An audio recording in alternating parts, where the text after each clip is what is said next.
Last episode, we removed the old clutch. We started with that clock spring, got that out. Then we had to press it in with this tool and eventually were able to get the whole clutch assembly out. Just a few more turns and there it is. And we realized that, well, there's a lot of heat on that bearing and, well, it had seized. So that was the culprit of our transmission issue. And next it was getting these forks out. We definitely need to replace those with new forks. And then the last thing to remove was the sleeve. And then we gave it a really nice clean. Got the whole bell housing look really fresh before we put a new sleeve, some new forks. And then lastly, we had put in some new bearings. Then it was finally time to put the brand new clutch right on in. And a couple of final last touches, and we were on the home stretch of getting this thing in. Yeah, I was pretty excited. So now we are ready to put this transmission in, so let's go ahead and do it. But first we had to wrap a wire that we had hit, taking the transmission out, just to make sure there's no issues. There we made our mark where the arrow was, where we're going to line up our clutch with this flywheel. So there's the mark. That's about 530, I think, somewhere around there. And if you go into our clutch, you'll see we're going to have to mirror that. But I feel like this is at 535, in my opinion, so we're going to find out. So we're going to get it closer to it, and then we'll show them where the mark is, because it's hard to see. So it's right here, if you can see the triangle right there. So you want to line this triangle up with the triangle, that mark we made up here, and then all 6 of these bolts right here should go into all 6 holes on the flywheel, and then that's where the bolts are going to go at the end for the flywheel bolts. So we gotta get this thing jacked up, and then we'll see where we are as far as getting that aligned with the flywheel. So it started off looking good with our whole dual jack system with our transmission jack, and we were able to get it up and close, but just we were struggling to really get this thing perfectly aligned and mounted on there, so we really had to keep trying to get creative. Okay, as you can see, we are getting pretty close lining up. This though, we've got to push up to here. It's going to go on this dowel rod. And hold this thing into place while we put some bolts in the bell housing. But yeah, it's taking a little while to get this point, but we'll get there really soon. Well, I decided I'd finally go get the transmission jack from Harbor Freight and spend the money, and on the way found this. I've wanted an SVT Focus for like forever. I mean, look how beautiful it is. I think it's lowered a couple inches, but wow, look at that. It's got the SVT wheels. They're not my favorite SVT wheels, but it is what it is. It's got the 2-tone inside. Wow, this thing is like immaculate. Wow. Guys, I want one of these so bad. That is sick. Look how nice the shape that is. I like the diffuser in the back. See that? Yeah, unfortunately it's not for sale. It's got a little rust on the hatch right there, but besides that, it's got a couple dings and stuff, but man, I wonder how many miles this thing has on it, because this is a pretty sweet ride. Not bad. All right, well, fortunately it's not for sale, so let's keep going. Okay, so about $180 later, I'm back from Harbor Freight, and this is what we're looking at right here. So let's give it a shot, and it should be a lot easier from here. So let's see if our $200 investment is well worth it. And get this back on here, load it up, and safely and effectively get this up back into the car. So this is round 2. And even with the new transmission jack, I still couldn't get lined up with the engine and on the dowel rods. I'm thinking something else, but I think I got an idea for the next step here. Skyline Chili wasn't the great idea, but finding a cheap engine hoist off Facebook Marketplace was. So we decided on the way to go grab it that we would stop and grab some good old conies from Skyline Chili, my favorite. You're gonna like that one later. No, I won't. Yeah. Dude, how excited are you? I'm like... It sounds like something you're gonna really enjoy, honey. Alright, let's go to Skyline Dogs. Let's go get you food. So you eat your crab sushi. I'm gonna get myself some water. Alright, let's go get pounds of cheese on our dogs. Alright, bro, how excited do you think I am holding the Skyline bag? Very excited. Something I would enjoy, right? Yep. So we picked up the jack, or the engine hoist. It's only $50. It was a Harbor Freight special, 1 ton. But the person stated that ram jack, the ram hydraulic jack, was not working, wasn't holding pressure, so it wasn't jacking up, and so simply it just wasn't working. He said he tried fixing it, but and we did notice that there is a 3-ton ram pump on this, and that's what we're gonna go to Harbor Freight now and replace. It's only like 60 bucks, so only 50 bucks in on the hoist, 60 bucks on the thing. We'll have a little over 100 bucks, so it's a lot better than spending 300, which I almost did, for a new one at Harbor Freight. So we're gonna go grab that right now. All right, and here is our new 3-ton long ram jack, and there's only 60 bucks at Harbor Freight, so we're gonna go ahead and put this in right there, and hopefully it all works out.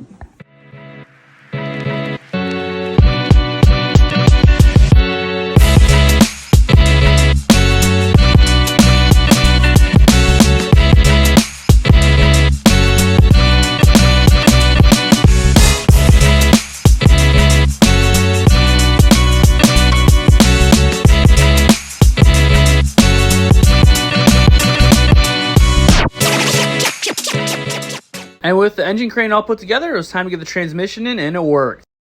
Okay, we finally have gotten it. You see, it's lined up.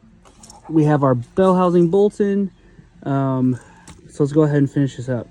And now that the transmission was in, I mean, it was basically just reversal of the removal, putting everything back in. And oh boy, I was glad that I remembered where everything went. I was really worried about that when I took it all apart. But it seemed to go in place together pretty well, so all good. But it's definitely far from over yet. The next thing to tackle was obviously the top motor mount. What I had to do was loosen these first so I could kind of jiggle this around. And then I was able to line up this mount with this, put the bolt in. So I'm gonna tighten this bolt a little bit, tighten these around, and then tighten that bolt some more. All right, let's get this baby in.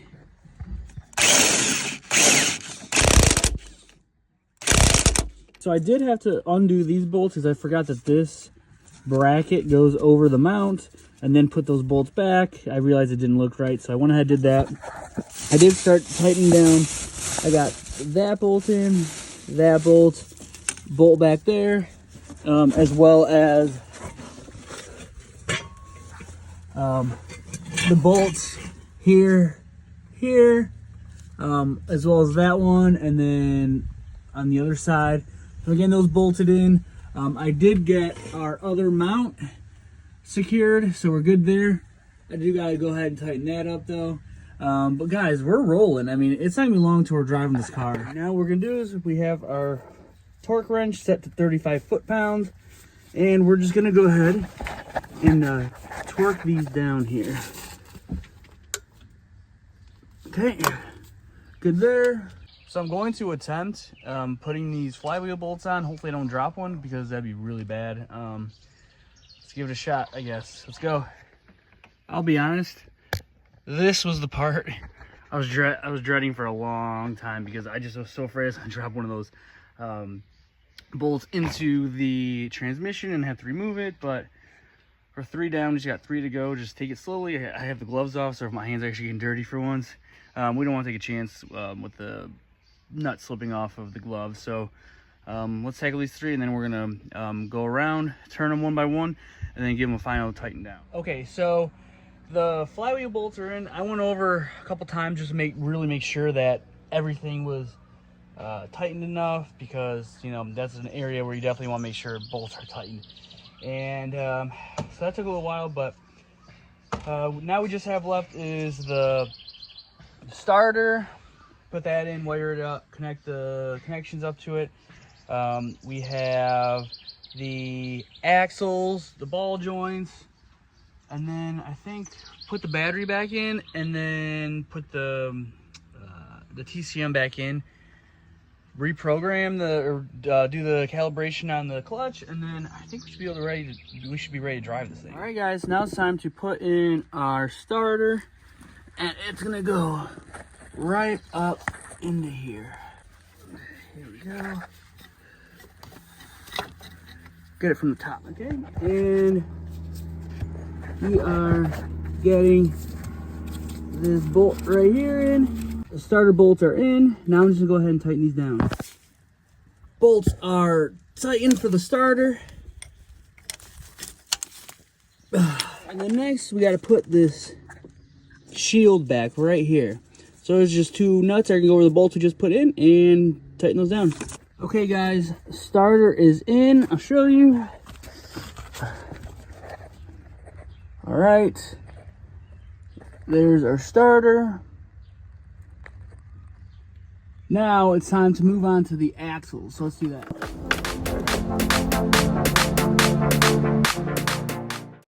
We'll go ahead. We're going to put this carrier bearing on. Next, we got the shifter linkage back in. And then we're going to put bolts right here. Bolt right here. So I was not very smart. I was supposed to put this in where the starter access window is. So I now have to take the starter back out, slide this in, and then put the starter back in and reinstall it. So let's do it. Okay, I should be able to access right in there, slide it in. Okay, and there it is installed right there. So let's put the starter back. After the starter was back in for the second time, it was time to put the bolts in the throttle body and get that secured. So it was a bit of a struggle, but I was able to get our axle nut on. All right, so let's keep going. Then I had to take a break to sell some parts. It is a manual swap kit out of a 99 Dodge Neon. We got it with the car we found for Brittany's brother. And, well, he didn't want to do the swap, so I figured take the parts instead of throwing them out, post them online, and we put for $225 on Facebook, and someone is going to pick up now, so hopefully they come and grab it. And they drove 2 hours and did come to buy the whole swap kit, so it was an easy $225 back in my pocket. Yeah, try not to have to go to Ford for anything, because these parts are so expensive. These bolts right here for the ball joint were $15 each. That's insane. Like, I can't even fathom that. And then a O-ring for the transmission control module was $11. So right there is over $40, guys. That's crazy. So as you remember, we did have one of the O-rings on the transmission control module. Somehow, I don't know how, but we did lose the O-ring that went around here. So we're just going to put that right on, just as such. And let's go install that right back in here. And when putting in the TCM, you gotta make sure you have to wiggle it till it's flush. It is finally seated, so let's go ahead and get those bolts in. Go ahead. Okay, good. Okay, all tighten. Let's go ahead and plug these in.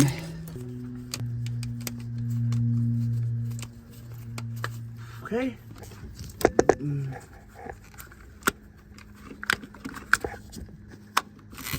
There we go. Next was the transmission ground wire, which I forgot what it was, so I had to go back to my videos and look. After I got the ground wire, I was having trouble getting the driver's side axle all the way in. And just as I had felt defeated, I actually went on Facebook and someone said that you should check the ring at the end of the axle, because they said it looked like it was swelling out too much when I posted a picture. So I take it off, put the axle back in, see if it slides in, and so I did that, and well, it slid right in, no problem. So this is the culprit. I'm going to go to Ford tomorrow, grab a new one, put it on, and then hopefully tomorrow we can get this car running. And this little part was the thing that was ruining my whole entire day. So I admitted defeat when the new clip didn't work on the old axle. Couldn't get it in. I think I bent that O-ring too much. The boot was ripped. It was already in a pretty sad state. So I called, and AutoZone had a brand new axle, fully loaded, has the ring on it, has the new axle nut on it, and pretty much plug and play. So I'm hoping I can grease this new one up, slide it in, and $130 later we'll have our issue fixed. So we'll know here in a little bit, but first I want to compare the new one with the old one, make sure we got the right part. Alright guys, here's our new one. Alright, our axles are looking pretty similar. Yeah, we're looking pretty good, guys. So let's go ahead and get this thing installed. All right, here goes nothing, guys. Hey, I think we're in, guys. Yay, guys, we're in. Woohoo! What a struggle that was. Wow. All right, guys, this is a good sign. We've got the axle in. Started the nut on the axle.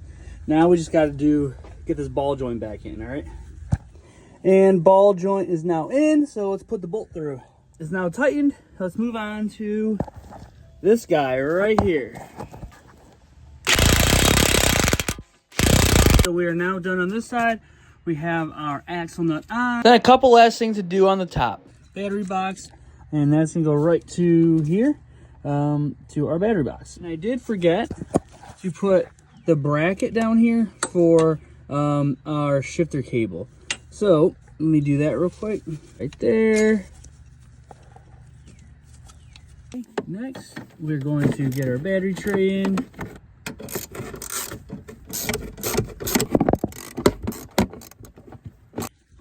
Now we got our box on. Now we gotta screw this on. And then this guy. And we were really making progress here as we were even ready to put the passenger tire back on. We're almost there. Next step is to take our really expensive Motorcraft dual clutch transmission fluid, and we are going to put it in the funnel that I have down in the vent. Easier way to put this transmission fluid in. You can do it from the side, which I thought about, but then I found out that you are able to do it from the top, that if you put it in the top, it goes to the same place. So it really doesn't matter, so why not take the easier route? This stuff is really expensive though. I order offline. If you go through Ford, I think it's like $40 or $45 a quart. Online, I think I got 2 quarts for $70, so you saved a few bucks, not a whole lot. Got it same day, so I think there is one more alternative you can use. It's slightly cheaper, but it's still $20 a quart, so I just use the stuff that it calls for. Our funnel right down into our vent down there.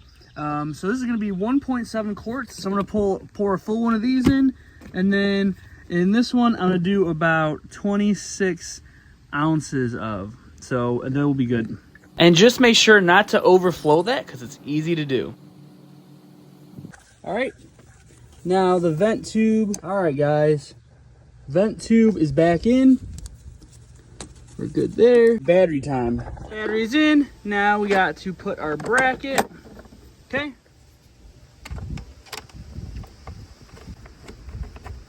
All right, and last step is getting it off the jack stand. Woo! All right, guys. Wow.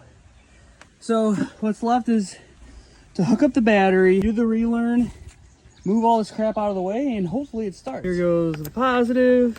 Guys, in all its beauty, look at this.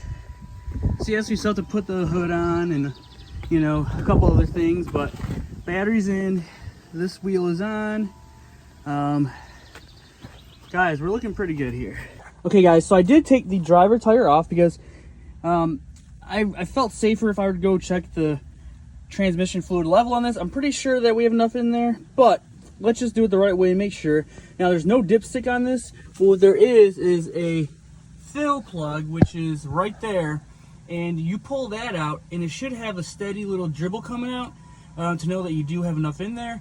And if there isn't any coming out, then you know that you're too low. So let's go ahead and take that out. Okay guys, now we have our wrench on it and we had to break it free, but now we did. And let's see here, we can get our drain plug out and we'll see if any fluid starts to dribble out. So now I'm going to go ahead and tighten this back up. And now that we know we have enough transmission fluid in there, it's time to grab the computer and do the clutch relearn. Guys, let's see first if we have power in this thing. I heard something. All right, so we have power. All right, there is power in the vehicle. Okay, so if you see, we are ready. We're connected. Okay, now we're gonna run the engine. Let's hope it starts. Oh.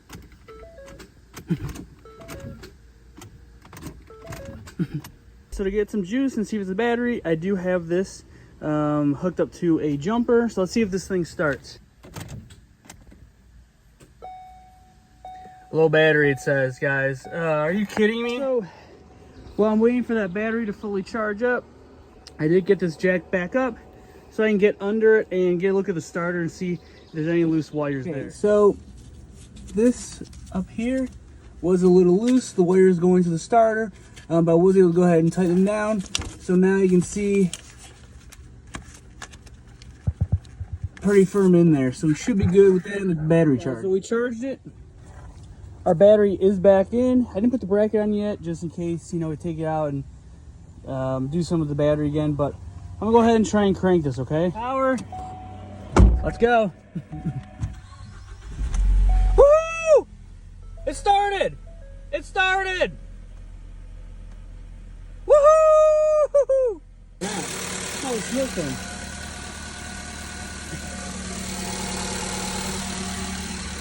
Let's see if it continues to smoke, guys.